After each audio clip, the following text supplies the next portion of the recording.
Sini lengkap semua, cuman dulu mungkin lebih banyak sponsor. Kalau sekarang sponsor itu tidak ada. Kalau kita lihat, nggak tahu kenapa sponsor itu tidak ada gitu.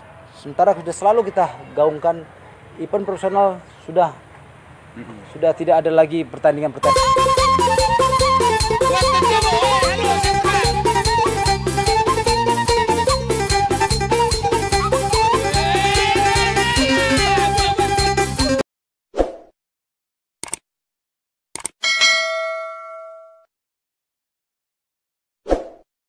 Oke, layak semua. Lanjut lagi kita dengan legenda tinju kita Lambot Simamora. Tadi sudah bicara tentang karir. Mulai dari awal perjalanan kan. Perjalanan karirnya. Sekarang kita setelah tidak bertinju lagi. Nah, setelah itu apakah menjadi pelatih? Kenapa tidak menjadi pelatih? Ya. Atau mungkin karena wujud ke cewek itu lah, atau macam mana? Kenapa tidak terjun lagi ke tinju? Oh, kita tidak beralih ke pelatih. Kita beralih ke promotor. Oh, promotor. Kita sudah belasan kali jadi promotor. Iya. Pernah internasional juga kita bawa dari luar negeri, Thailand, main di Taput. Pernah juga kalau nasional sudah sering lah kita lakukan di sini. Untuk buat pertandingan event di sini. Karena dulu di sini kan gudangnya petinju. Jadi kita buat pertandingan itu membuat supaya adik-adik itu ada gairah lagi. Kalau kita nggak buat pertandingan, minimnya promotor di Sumatera Utara itu tidak ada lagi. Terakhir mungkin promotor ada di Medan ini cuman Kak Dewi lah. Kak Dewi, ya. Dewi Arti, cuman itulah nggak ada lagi. Ya itulah di tahun 90-an sampai apa masih gila aja tinju pro di sini. Ya. Dulu ada Pak Dandim ya, Pak Arianto, sama Bang Abi Beso. Ya. Itu yang kita mainkan dulu banyak orang si timbul kan. Timbul Tagalung. Ada lagi promotor dulu siapa lah? Yang mantan apa atau dia gila tinju juga, mantan Danjon Kavaleri. Mayor Donald Sitorus. Ya, itu dia. Aktifnya dulu kita ikuti perkembangan tinju ini lah. Dan memang lah waktu itu tinju Sumatera Utara ini gila kok rasanya. Lengkap. Di sini lengkap semua. Cuman dulu mungkin lebih banyak sponsor. Kalau sekarang sponsor itu tidak ada. Kalau kita lihat, nggak tahu kenapa sponsor itu tidak ada gitu. Sementara sudah selalu kita gaungkan event profesional sudah tidak ada lagi pertandingan-pertandingan. Jadi hanya cuman tahu kita cuman tinggal promotor cuman lamot aja, cuman nggak ada lagi yang lain. Dan banyak rugi lah ya kalau apa itu lah ya. Sekarang kita cuman menganggarkan sponsor tidak ada, akhirnya kita condong tampung di anggaran APBD. Minta bantuan kita di situ. Melobi kepala daerah lah ya. Kepala daerah untuk buat event tadi itu. Cuman kan APBD terbatas Cuman lah. APBD kan terbatas. Iya. Artinya lobby kita kan juga harus kuat. Kalaupun mereka nggak kenal sama kita kan nggak akan dianggarkan. Kan terletak di situ juga. Iya. Dan mungkin karena itu juga lalang menurunnya frekuensi pertandingan sehingga membuat nama-nama petinju kita pun agak terapa sekarang apalah nggak itu biar redup itu gara-gara tidak ada pertandingan. Tidak ada pertandingan ya. Jadi kalau tidak ada pertandingan otomatis sasana tutup. Iya. Gimana dia biayain pertandingan petinju di semua kasih puding semua segala macam kalau nggak ada pertandingan. Ya manajer pun gulung tikar. Nggak ada pertandingan. Yang kan nggak mungkin hanya pertandingan dari ke Jawa mereka kirim saja gitu. Memang ada berapa petinju kita masih aktif dari Siantar, dari Elang Laut itu Belawan itu ada berapa orang. Cuman mereka juga condong selalu telepon kita, malah kapan mau pertandingan. Nah, kita kan kadang-kadang kasihan gitu, luluh kita kan nggak ada pertandingan. Apalagi darah tinju dia memang kan. Tapi kita pun banting tulang nyari sponsor, bantuan pun bukannya segampang balikkan telapak tangan untuk buat pertandingan itu gitu. Siapa yang mau koyak terus ya kan? Nah, kalau kita berapa kali buat pertandingan emang dari kantong kita yang kita keluarkan. Ya nggak ada untung tapi yang penting ada event lah. Dan sampai sekarang belum ada solusi ya Lang untuk membangkitkan kembali atmosfer tinju kita sini kira-kira untuk khususnya profesional. Sebenarnya itu tergantung kepala daerah atau kita guide OPD yang di Sumatera ini. Artinya di situ bisa membuat terobosan buat pertandingan lagi. Ya. Ya mudah-mudahan dengan gubernur kita sekarang kan gitu kan. Gila olahraga ini dua-dua ini kan memang dari olahraga, artinya emang betul-betul minat olahraga. Aku rasa mungkin kalau kita nanti sounding ke situ lagi kembali mungkin mudah-mudahan tersentuh lagi kembali. Iya, coba lah, kan kasihan nama besar, karena tinju ini kan sesuai karakter orang kita. Olahraga keras, olahraga keras ini. Dan potensi kita memang di sini olahraga keras. Dan sebetulnya tulang ini pun sedihnya menengok kondisi tinju kita ini kerasa, ya kan? Jadi kalau dulu memang sponsor agak lumayan relatif gampang ya. Kalau dulu sponsor kita tuh banyak dari rokok emang. Oh, itu yang dilarang sekarang ya. Sekarang dilarang. Berubah apanya? Berubah. Masa atlet sponsornya rokok gitu. Masa minuman ya. Minuman. Jadi kan sekarang berubahlah dia. Dulu kan ada rokok, ada angker bir, ada bintang di situ, kuat mereka kasih sponsor itu. Sekarang kan nggak tahu kita sponsor apa lain lagi. Lah mungkin kan produk lain lah. Produk lain lah. Dan kita kan sudah buat berapa kali pertandingan. Itu selalu kita cari sponsor itu selalu mereka minta dulu 3 bulan jawaban dari Jawa sana. Dari pusat. Karena sifatnya di sini cabang ya. Cabang. Jadi membentukkan itu jadi sementara pusat mengatakan langsung nampak secara langsung nggak? TV nggak? Oh, itu dia kompensasi. Kalau bilangnya coba tunda, kita nggak mau bantu. Paling bantu 10 juta, 20 juta. Sampai kemana nih Sampai itu kan? kemana? Nggak cukup bayar kontrak. Profesional kan gitu. Itu dia. Jadi dari sponsor itu kita nggak mendapatkan itu. Jadi perlulah bantuan dari apalah ya, dari kepala daerah, pemerintah itu mengguit apa ini juga kan. Pemerintah dulu kembali ini menggaungkan ini kembali. Dan kalau potensi menurut tulang masih banyak kita ya. Sekarang banyak. Bibit itu masih banyak di sini. Karena bibit olahraga cabang olahraga keras itu khususnya tinju, kayak karate, gulat, taekwondo itu memang di sini bibitnya. Di sini. Kalau sekarang kan mungkin wusu juga dari sansunya kan dari itu kan sansu itu kan dari berapa cabang berbagai bela diri gabung di situ gitu. Gabung deh semua di situ gitu. Jadi kalau kita lihat sebenarnya gampang kalau pemerintah kepala daerah menegur ini. Dari CSR ya. Sebenarnya dari situ bisa. Itu kan ada dana itu. Dana yang untuk diklopkan kan itu. Sekarang kita kan nggak bisa masuk ke ranah situ kalau nggak ada tekanan dari atas kan gitu. Jadi ngomong-ngomong lang, waktu tulang masih main tinju besar lah ya apa ya sinamoknya ya. Hepengnya pendapatan. Itu. Kalau dulu kalau dengan uang sekarang miliar lah. Miliar. Miliar. Cuman banyak atlet di Indonesia ini waktu dia jaya dia tidak memanfaatkan memanagenya itu ya. Pikirnya gampang dapat. Jadi dapat. Dia gitu aja banyak. Jadi dia sebenarnya gampang dapat. Kenapa atlet rata-rata setelah hari tua selalu tidak berkecukupan? Sengsara lah istilahnya. Seperti siapa? Lesbikal sengsara. Karena waktu dia dapat dia waktu muda. Masih muda. Kan gitu, muda. Kadang-kadang belum ada rumah tangga. Iya, belum ada tanggungan. Jadi uang ini kan dianggap nanti lagi besok. Nanti main lagi, datang lagi. Udah umur mulai tua, ya habis. Udah kurang kan, kemampuan pun udah kurang kan. Pejabat udah gitu. Ya dulu ya kau lah. Tapi itu syukur juga lah. Jadi semua memang hidup ini kadang itulah teka-teki kan. Kayak macam tulang ini. Di usia 24 gantung sarung tinju. Di saat masih potensial. Tapi positifnya dapat sekolahnya dan sekarang bekerjanya PNS. Udah dapat. Kalau dulu tidak terus memang juara dunia mungkin.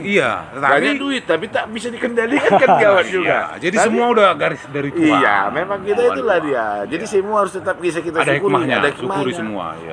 Kan itu kan lang bisa. Jadi lanjut sekolah itu kan setelah nggak jadi petinju kan? Sudah habis tinju. Kita lanjutkan pendidikan lagi. Sampai sarjana. Kalau pekerjaan memang sudah dapat gian. Sudah diangkat sama gubernur pada waktu itu. Ya. Terus ini begini Nang, ini kan kita Sumut mau menghadapi PON yang paling dekat ini PON Papua 2020. Salah satu cabang andalan kan tetap tinju. Sebagai orang tinju, kacamata tulang lah. Macam mana kira-kira kans kita ini? Tinju kita ini sekarang. Kalau kans tetap masih ada. Cuman kalau kita lihat volume latihannya monoton. Volume latihannya monoton itu contoh tryout tidak ada. Ya kan satu lagi mungkin tryout akan dilaksanakan. Ini kan masih persiapan umum dia. Ya kan mungkin dilaksanakan. Tapi kalau kita latihan itu volumenya seperti itu aja. Hanya lari, mukul segala saya rasa tidak begitu maksimal. Perlu variasi ya.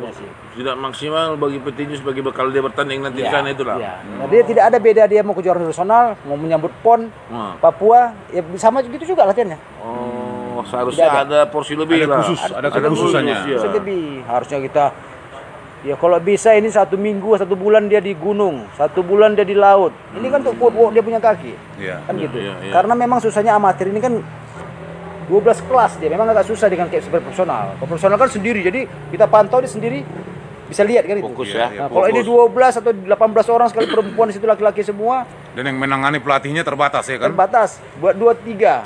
Kan nggak terpantau juga. Nggak terpantau semua. Jadi agak susah memang. Kalau dulu kan kita cuma 12 kelas. Jadi mungkin 3 pelatih cukup lah nih. Langsung jam sekian tidur istirahat lagi. Kalau ini kan kayak kemarin berangkat 18. Pelatih 3. Berarti 18 3 ya betul. Kita ada orang 3, kita anak 3 lah. Kita pun bingung sekarang mengatur waktu anak kita 3 orang. Jadi materi yang menonton itu tadi, apakah memang faktor kepelatihan kita yang masih ilmu kepelatihan kita yang masih kurang atau bagaimana? Atau perlu kiranya kita himbau kondisi umum untuk mendatangkan pelatih asing atau bagaimana? Mendatangkan asing, tambahan. Jadi kan pelatihnya kan itu aja nih. Hanya kita lihat seperti atletik, lari, lompat, lempar itu aja terus. Tidak ada tambahan itu tidak ada. Ayo kita latih sama-sama, kita tengok sekarang Pak Denny, Papua ini kita tengok petinju, kita khusus petinju ya. Kita lihat gini. Kan gitu ya, siap. Sudah bawa segala macam terus 1 minggu lagi latihan lagi, sparring segala macam. Itu aja kan? Mana peningkatannya? Sementara kita butuh yang lebih dari situ kan itu kan? Iya. Kita dulu tahu, karena kenapa kita tahu latihan itu lebih keras? Waktu kita amatir ke profesional, jauh kali latihan amatir dengan profesional. Kita profesional disiksa habis, boom. Kita harus lari dengan jarak 100 meter, misalnya 10 kilo dengan tempo sekian. Nah, dan itu tiap minggu. Dan ada beban pula lagi. Ada beban lagi. Jadi akan tahu kita volumenya. Kalau sekarang amatir, apa beda? Nggak ada. Mau kejuaraan nasional, mau dia event-event daerah, gitu juga latihannya. Mana coba? Nggak ada. Yang lebih apa? Polisen khusus ya. Nggak ada. Itu akibat apa? Mungkin satu faktor mungkin harus tahu pembina ini yang dari situ. Ya mungkin kalau di amatir sekarang kan Bang Romen kan mungkin, tapi kan kalau nggak dipoles Bang Romen dengan ini, dia kan nggak ngerti juga, karena kan bukan dia. Bukan dari tinju dia ya. Jadi kan itulah macam tulang lah mantan. Kan masih banyak lagi mantan-mantan lain. Tidak ada rupanya dari organisasi ini meminta masukan dari para mantan inilah senior ini kan, masukan seperti itu, semacam urung rembuk lah, musyawarah lah, macam mana lah gini kan. Jadi inilah sebenarnya pelatih ini pun keakuannya tinggi kali. Kalau dia nanti di situ ada yang mengajari, sepertinya macam dicampuri. Jadi sebenarnya kan tidak. Sebetulnya kan semua untuk satu untuk semua harusnya kan gitu. Ini kan tidak merasa dia mau diganti ke aku ini, begitulah dia.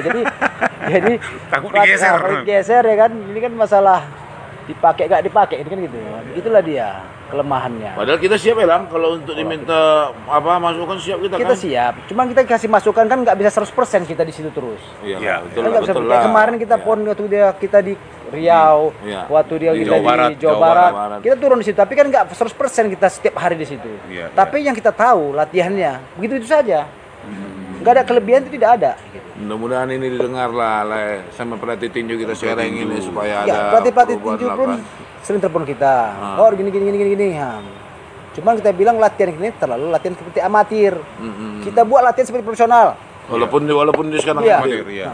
Karena kita tahu dulu kan, kita 3 ronde 4 ronde waktu dulu amatir. Udah capek kali rasa itu. Sekarang profesional 3 ronde kecil kali itu. Karena kita tahu memanage waktu itu ronde pertama 2, 3, 4 sampai ke 12 ronde kita tahu. Masa 3 ronde aja dah habis. Dan kelemahan kita itulah kelemahan sementara. Formil di Bengkulu umumnya kelemahan di stamina. Situ, stamina. Ya, 1-2 kita pegang. Ronde itu. Ronde terakhir. Ronde ketiga kita habis. Habis kita. Itu dia. Itu kelemahan. Sementara selalu kelemahannya di stamina. Harusnya kita pengurus-pengurus tuh ambil di situ kelemahannya di stamina kan gitu. Apa sebab? Karena petinju ini kan pulang-pulang ini. Kadang ada pulang jam 12, kita nggak tahu juga. Kalau kita cek mungkin ada juga yang tidak disiplin gitu. Jadi untuk ke Papua ini berapa petinju kita yang lolos, Dek? Ada 6. 6 ya? 6 petinju. 6 petinju. Termasuklah si Saroha, ada 2 dari Asahan itu kan. Ya. Nah, 2 dari Asahan itu ke kelas-kelas menengah itu ada si cewek. Ya, mudah-mudahan lah ya. Saroha yang berpeluang nggak nih? Saroha ya? Kalau Saroha ini orang yang nggak tetap. Dia tergantung. Nggak konsisten ya? Dia tergantung moodnya aku tengok asal bertanding. Mau kadang hebat kali, mau kadang nggak hebat. Saroha. Nggak stabil lah. Buktinya bisa dia sama Sapon asal dari Sumatera Utara juga bisa kalah menang. Berarti nggak stabil. Iya. Padahal dia olahraga bela diri. Kalau kita sudah raja di situ harus raja kita harus terus pegang sampai gitu. kita habis kan kita yang kan itu dia. Itu dia kan tidak. Dia tidak stabil dia di situ. Jadi kita bisa juga ngukur belum tentu bisa medali emas kan gitu. Tergantung nanti situasi di situ. Siapa lawannya? Apakah lawan dia nih kayak Sapon? Lawannya nih apa dia betul-betul siap latihan? Kalau dia siap sama-sama siap, mungkin bisa kita makan. Tapi kalau kita pun tidak siap juga, susah kan gitu kita bilang. Jadi harus keseriusan semua hilang ya. Semua harus serius, pelatih atlet semua harus serius semua kan. Harus menghadapi ini kan. Ya. Apalagi ini kan semua yang mau jadi medali emas. Betul. Kan betul. Gitu kan. Ya, mungkin ya seperti yang bilang Lamot tadi, volume latihannya itu mungkin sama dengan provinsi yang lain. Atau bahkan udah provinsi lain udah lebih maju mereka. Nah, jadi tadi itu masukan yang bagus sebenarnya. Iya. Lebih penting datangkan pelatih, penambahan pelatih baru. Dan Koni terbuka sebetulnya. Ya. Koni terbuka, mau tryout keluar boleh, mau pelatih boleh. Tinggal program dari pelatih kan itu. Sayang semalam itu lang besi saya duit pulang. Itulah. Karena apa? Karena ketidaksiapan Pemprov untuk menyediakan itu, atletnya tidak siap, jadi kurang kan gitu. Duit pulang jadinya ya kan? Padahal kita butuh duit. Jadi kita juga bingung, ini sedikit lah karena kita orang Koni juga. Jadi waktu kita di Jabar. Kita kekurangan uang. Pon Jabar ya. Oh, kita pun kekurangan uang. Sekarang kita kelebihan uang. Artinya gini, ini cobaan. Ini kalau ini nggak berhasil di kita Papua, kita hati-hati. Iya. Hati-hati. Memang Papua ini kan ini apapun dia minta semua medali mau diambil nih Papua. Dia luar biasa cita-citanya mau jadi juara umum. Juara umum kan gila itu kan. Ini hati-hati kita di sini. Artinya sementara kita di Jabar aja kita artinya menang kita di medali, ya kan? Tapi di peringkat kita kan kalah tipis dia. Itu masih di Jabar. Papua ya. Karena kita harus hitung juga. Jabar ya target mereka kan ada emas juga. Ya kan DKI. Yalah, DKI Jawa Timur, Jabar. Tiga inilah. Udah 3 besar ini. 4 Jawa lah bilang lah. 4 Jawa ini. Tambah Papua 5. 5 Papua lagi. Kita di peringkat kita. Masuk dari Sulawesi Selatan. Kan gila-gilaan juga itu. Kalimantan Timur. Yang memang dananya cukup untuk itu. Iya. Oke, mudah-mudahan lah sama-sama sehat lah kita, sama-sama kita tengok lah sana kan gitu. Papua kita tidak lihat sana kan. Itu lagi ini memang kita di mana main berangkat. SEA Games Laos kami jumpa hanya mau nengok. Kalau sudah darah tinju itu belum hilang ya. Walaupun bagaimana dia pengalaman yang lama yang sudah lah. Tapi kalau cinta itu nggak bisa pudar. Tidak bisa pudar. Kecintaan tulang ini terhadap tinju. Itulah kita bangga. Jadi, Lang, mulai hati Lang. Oke. Tetap sehat. Tetap kita beri yang terbaik untuk terima kasih ini. Mudah-mudahan penjelasannya menjadi inspirasi bagi semua pecinta tinju di Sumatera Utara. Dan mudah-mudahan juga tinju Sumatera Utara bisa bangkit. Jadi kawan-kawan, itulah kita, inilah dia legenda kita, juara PBF yang tidak terkalahkan. Tulang saya ini Lamot Simanora. Juara sejati. Sudah kita tampilkan di Letapi. Untuk itu tetap ikuti Letapi ini. Dan jangan lupa subscribe. Ikuti, like, and subscribe. Iya. Oke Lang. Sama-sama kita horas.